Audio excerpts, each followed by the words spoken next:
Halo Wak, saya Nadia Omara. Jangan lupa kalian subscribe channel ini ya. Channel Karam Kali Aja Seram. Jangan lupa juga kalian like, komen dan share. Terima kasih ya Wak.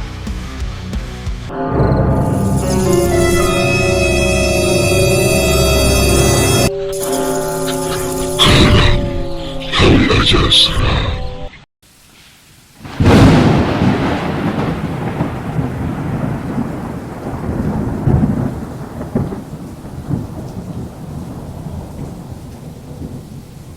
Selamat datang di Karam, Kali Aja Seram, di mana kegelapan dan misteri bersatu dalam kisah-kisah menegangkan yang akan membuat bulu kuduk Anda berdiri. Saya Mr. Randy, dan malam ini kita akan menyelami cerita-cerita yang bersembunyi di balik bayang-bayang, tempat di mana tidak ada yang seperti yang terlihat. Bersiaplah untuk menguji keberanian Anda dan memasuki dunia yang penuh dengan kejadian aneh, hantu, dan rahasia gelap. Pastikan lampu Anda mati dan selimut Anda rapat, karena cerita kita malam ini akan membawa Anda ke dalam perjalanan yang menakutkan. Jangan lupa untuk subscribe, like, dan komen. Mari kita mulai.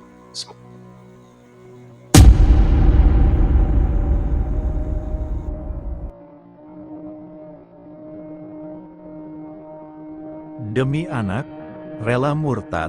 Waalaikumsalam warahmatullahi wabarakatuh. Nah, kali ini saya mau bercerita tentang seorang laki-laki yang bernama Mansur. Mansur adalah seorang anak kampung yang sejak kecil sudah tidak memiliki ayah. Ayahnya meninggal saat ia masih kecil, dan sejak itu ia hanya hidup berdua dengan ibunya.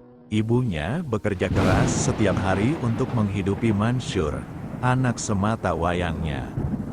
Setelah dewasa, Mansur merantau keluar kota, meninggalkan ibunya sendirian di kampung tanpa sanak saudara. Kedua orang tua Mansur memang merantau ke kampung tersebut, jadi Mansur sendiri tidak tahu dari mana asal ibunya. Seumur hidup, ia tidak pernah sekalipun pulang kampung, tidak seperti orang-orang lainnya. Di perantauan, Mansur bekerja sebagai kuli bangunan di sebuah proyek pembangunan perumahan. Suatu hari, di dekat tempat kerjanya, Mansur sering makan di sebuah rumah makan dan berkenalan dengan seorang pelayan bernama Diah. Meski banyak laki-laki yang tertarik pada Diah karena kecantikannya, Diah justru memilih Mansur. Setelah berkenalan cukup lama, Mansur memberanikan diri melamar Diah, dan lamarannya diterima. Mansur dan Diah menikah, meski tanpa sanak saudara dari pihak Diah.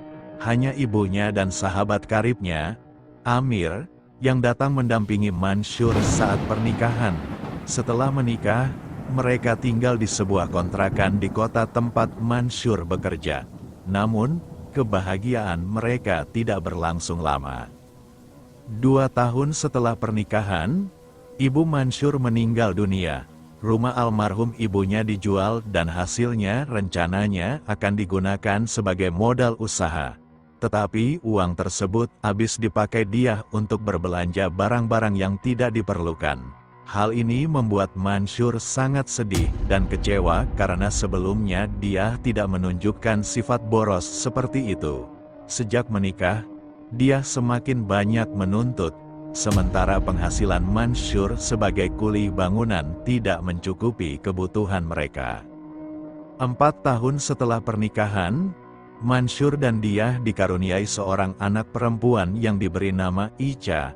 Ica cantik seperti ibunya. Namun, ketika Ica berusia sekitar 1,5 tahun, cobaan besar datang menghampiri rumah tangga mereka.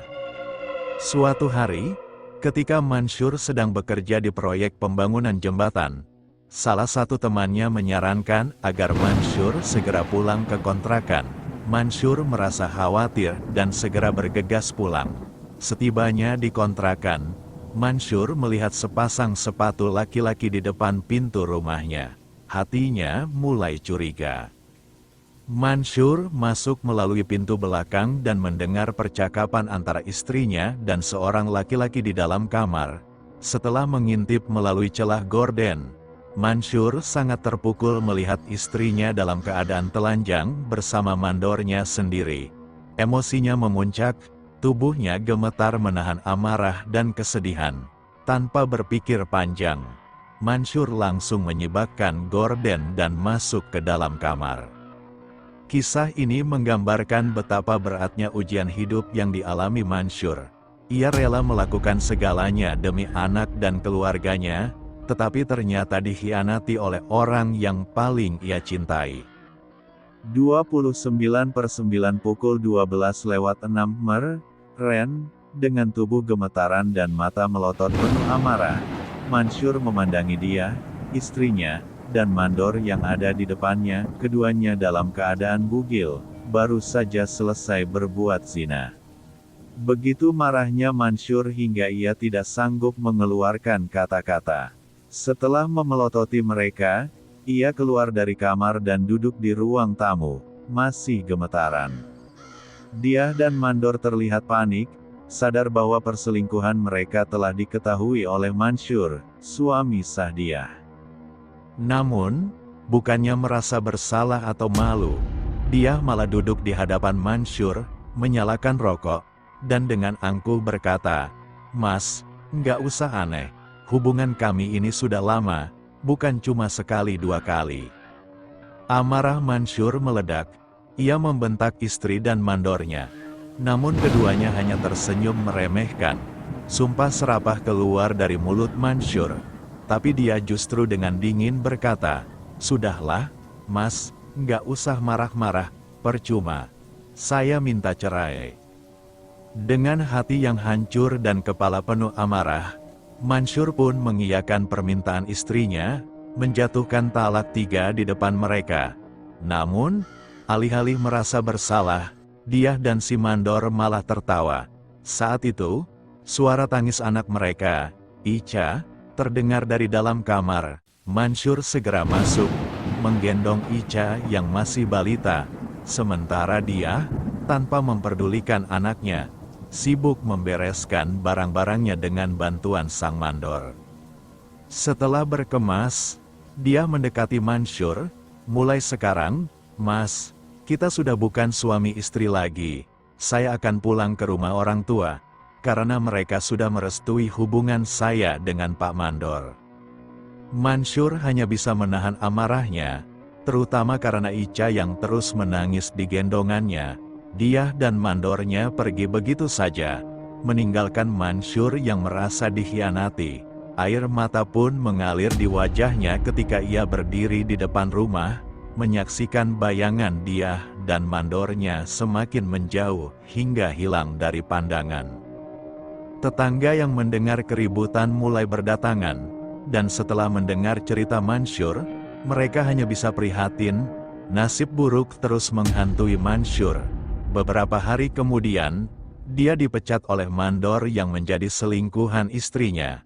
Tidak hanya itu, kontrakan tempat tinggalnya sudah 3 bulan belum dibayar, dan sang pemilik datang menagih dengan bentakan. Mansur memohon keringanan, menceritakan masalah yang menimpanya, namun juragan kontrakan tak peduli. Kalau seminggu lagi nggak bayar, angkat kaki dari sini, ancamnya. Mansur bingung, sudah kemana-mana mencari pinjaman, namun tak satupun orang yang mau membantunya. Akhirnya, Mansur diusir dari kontrakan. Hidupnya semakin terpuruk, ia tak tahu harus pergi kemana. Dengan Ica yang masih balita di gendongannya, semua barang di kontrakan ia jual, sekadar untuk membeli susu bagi Ica. Beruntung, ada tetangga yang iba dan memberinya tempat tinggal di sebuah rumah kosong yang sudah lama ditinggalkan pemiliknya. Namun, rumah itu sangat tidak layak huni, dengan atap yang bocor di sana-sini. Hanya 1 kamar yang masih bisa ditempati. Mansur dan Ica tinggal berdua di rumah itu, tanpa penerangan selain lilin. Kehidupan mereka benar-benar menderita. Untuk makan, Mansur mengandalkan hasil memulung rongsokan di jalanan kota. Meski hasilnya tidak pernah cukup, seringkali mereka hanya makan dari belas kasihan tetangga yang memberi makanan sisa. Suatu hari, dalam kondisi yang semakin terpuruk, Mansur benar-benar kehabisan makanan. Di belakang rumah kosong, ia menemukan pohon singkong dan menggali akarnya. Singkong itu ia rebus. Walaupun rasanya tak karuan, tapi itu lebih baik daripada kelaparan. 6 bulan berlalu, Mansur tetap hidup dalam penderitaan. Setiap hari ia berjalan memulung sambil menggendong Ica. Hingga suatu siang, ketika sedang mengais-ngais tong sampah di depan rumah makan, Mansur mendengar seseorang memanggil namanya. Ketika ia menoleh, ternyata itu sahabat masa kecilnya, Amir. Amir, yang melihat kondisi Mansur begitu menyedihkan, segera mengajaknya duduk di luar rumah makan. Mansur, dengan air mata berlinang, menceritakan semua penderitaannya tentang istrinya yang berselingkuh, kehidupannya yang terlunta-lunta bersama Ica, dan bagaimana ia harus mengais-ngais sampah untuk bertahan hidup. Amir, yang tak tahan mendengar cerita itu, menangis. Ia merogoh tasnya, mengeluarkan segepok uang, dan memberikannya kepada Mansur. Sur, ini buat lo beli susu anak lo. Gua nggak bisa lihat lo kayak gini. Minggu depan, datang ke rumah gua. Ya. Mansur sangat berterima kasih atas bantuan Amir. Setelah itu, Mansur pulang ke rumah kosong, membeli susu dan makanan untuk Ica, serta pakaian baru untuk mereka berdua. Hari Minggu, seperti yang dijanjikan, Mansur pun pergi ke rumah Amir. 29/9 pukul 12:08. Mansur sampai di daerah yang dituju, mengikuti petunjuk alamat milik Amir. Dengan langkah gontai, dia bertanya kepada warga sekitar. Sambil menggendong Ica, anaknya, warga dengan cepat mengarahkan Mansur ke rumah Amir, yang katanya adalah rumah besar di daerah itu. Dia pun berjalan kaki sambil membawa tas berisi pakaian dirinya dan Ica menuju rumah Amir. Sesampainya di depan rumah, Mansur bingung melihat banyak orang mengantri, seolah-olah sedang menunggu giliran untuk sesuatu. Air, yo, pikirnya, Mansur memutuskan ikut duduk di samping mereka. Dalam benaknya, dia merasa takjub melihat rumah Amir yang ternyata begitu mewah dan megah. Mansur tak menyangka, sahabat lamanya ini sudah sedemikian sukses. Dia pun bertanya kepada salah satu orang yang duduk di sebelahnya, "Wah, ini ada apaan? Kok banyak orang?" Orang itu menatapnya sejenak dan berkata, "Emang Bapak nggak tahu, ini pada mau berobat, Pak?" Mansur heran. Setahu dia, Amir bukan dokter. Orang itu melanjutkan, "Pak Amir itu hebat. Apapun penyakit atau masalah, bisa dia tangani." Mansur semakin bingung, tapi tidak terlalu menghiraukannya. Niatnya datang untuk memenuhi undangan Amir. Dia menunggu dengan sabar sampai antrean orang-orang itu selesai dan pulang. Setelah semua orang pergi, Mansur mengetuk pintu rumah Amir. Amir langsung menyambut dengan sukacita, memeluk Mansur dengan erat. "Akhirnya lo datang juga, Sur," serunya. Amir mempersilakan Mansur masuk, menyuguhinya berbagai macam makanan. Mereka pun berbincang-bincang, mengenang masa lalu saat mereka masih kecil. Setelah beberapa saat, Mansur pun bertanya tentang kegiatan Amir sekarang. Mendengar pasien-pasien yang datang tadi, Mansur terkejut ketika Amir menjelaskan bahwa dirinya kini seorang paranormal terkenal. Bahkan, pasiennya bukan hanya dari kota itu, tetapi dari luar kota juga. Mansur semakin penasaran dan iseng bertanya, "Kok bisa lo jadi paranormal, Mir?" Amir pun mulai menceritakan perjalanannya yang luar biasa. Dulu, katanya, dia hanya seorang tukang ngarit di sebuah peternakan sapi. Suatu hari, Amir bermimpi didatangi sosok perempuan cantik yang membawanya ke tempat gaib. Dalam mimpi itu, perempuan tersebut ternyata adalah ratu siluman ular yang memberi Amir kekuatan dan kesaktian. Amir melanjutkan ceritanya dengan bangga. "Dari situlah, Sur, gua jadi kaya raya. Lihat rumah gua, mobil, istri, anak, semua hidup berkecukupan. Dan sekarang, gua mau tawarin sesuatu buat lo. Mansur yang mendengar cerita itu benar-benar terkesima. Amir lalu menawarkan Mansur untuk mengikuti jejaknya, melakukan pesugihan dengan mengabdi kepada Ratu Siluman Ular. Amir meyakinkan Mansur bahwa kekayaan dan kemakmuran akan datang dengan syarat yang ringan.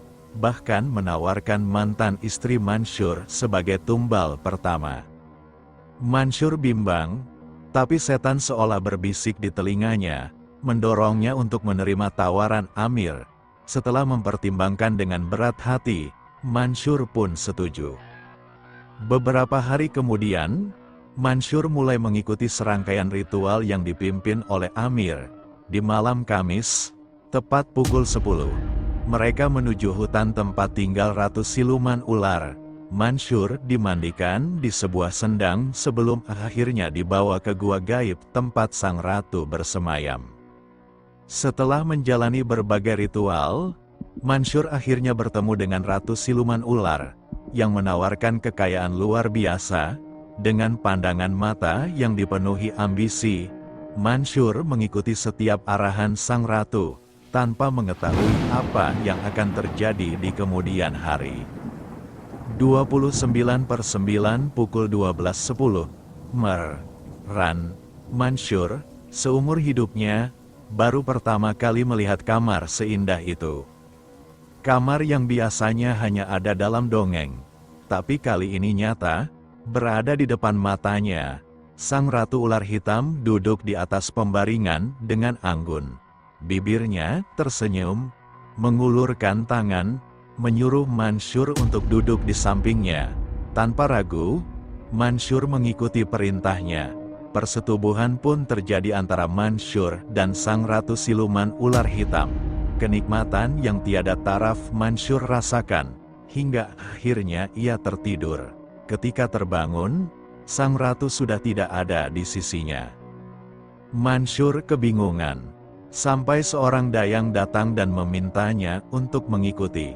Setelah berpakaian, ia dibawa menuju tahta sang ratu. Di sana, sang ratu berkata bahwa kekayaan yang dijanjikan telah diberikan. Meskipun Mansur tak melihatnya langsung, sang ratu meyakinkannya bahwa harta itu sudah menanti di rumahnya. Dengan hati tenang dan bahagia, Mansur bersujud di hadapan sang ratu, berterima kasih atas anugerah tersebut, dan diizinkan pulang. Ketika Mansur tiba di rumah menjelang subuh, ia langsung menuju kamarnya. Di sana, tumpukan uang benar-benar ada, seperti yang dijanjikan oleh sang ratu. Mansur tertawa bahagia, memeluk dan menciumi uang tersebut, merasa hidupnya kini telah sempurna. Amir, sahabat sekaligus juru kunci pesugihan, kemudian mengingatkannya bahwa ritual balasan harus segera dilakukan. Mansur harus mengorbankan seseorang sebagai tumbal pertama untuk mempertahankan kekayaannya. Mantan istrinya menjadi korban pertama, disembelih bersama ayam cemani hitam dalam ritual gelap. Beberapa waktu berlalu, dan usaha material Mansur berkembang pesat, berkat bantuan sang Ratu Ular Hitam. Namun, setiap kesuksesan datang dengan harga, dan tumbal demi tumbal mulai berjatuhan, dari pegawai hingga pelanggan. Orang-orang mulai curiga bahwa kekayaan Mansur bukan berasal dari usaha, melainkan hasil pesugihan. Namun, mereka tak bisa membuktikannya, hanya mendengar cerita dari para pekerja yang pernah melihat sosok ular hitam raksasa. Mansur hidup dengan kekayaannya, tapi ia tak pernah menikah lagi. Hanya tinggal berdua dengan anak semata wayangnya, Ica. Saat Ica menginjak usia SMA, Mansur jatuh sakit parah. Harta yang ia miliki mulai habis untuk biaya pengobatan, namun penyakitnya tak kunjung sembuh. Amir pun mengalami nasib serupa dan meninggal lebih dulu. Mansur akhirnya kehilangan segalanya, hingga hanya tersisa rumah yang ia tinggali bersama Ica. Pada suatu malam, Ica mendengar rintihan dari kamar ayahnya. Saat ia membuka pintu, ia terkejut melihat ayahnya dibelit oleh ular hitam raksasa. Ular itu menghilang begitu saja ketika Ica mendekat, namun Mansur semakin parah dan meninggal dunia dengan tubuh membiru, seolah terkena racun ular. Setelah kepergian ayahnya, Ica menjual rumah mereka untuk bertahan hidup. Namun musibah terus datang. Akhirnya, ia memutuskan pergi ke luar negeri sebagai TKW, berusaha memutus rantai kesialan yang ditinggalkan ayahnya. Hingga kini, Ica masih berjuang di negeri orang, mencoba bertahan dari dampak kutukan yang ditinggalkan pesugihan ayahnya. Hikmah dari cerita ini, jangan pernah terjerumus dalam kesesatan, bersekutu dengan iblis dan bala tentaranya. Ujian yang datang dari Allah bukan untuk menyiksa, melainkan untuk menguji iman kita. Jangan pernah putus asa dan selalu bergantung kepadanya, karena doa yang kita panjatkan pasti akan dijawab oleh Allah, meski dengan cara yang mungkin tak kita duga.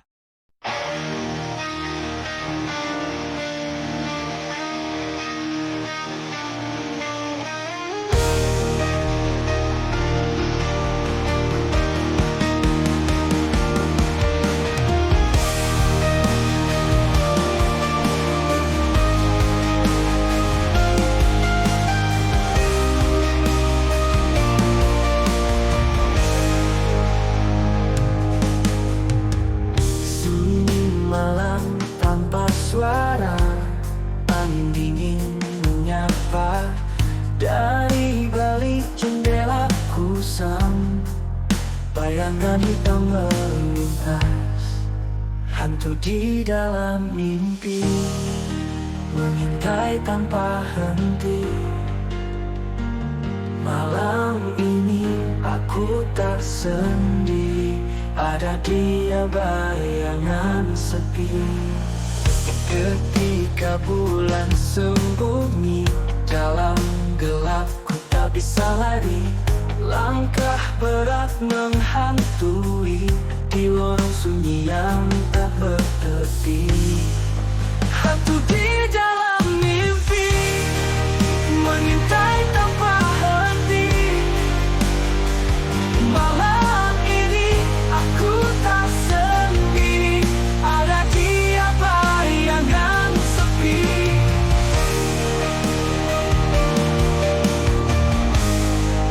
Ketika bulan sembunyi dalam gelap, ku tak bisa lari.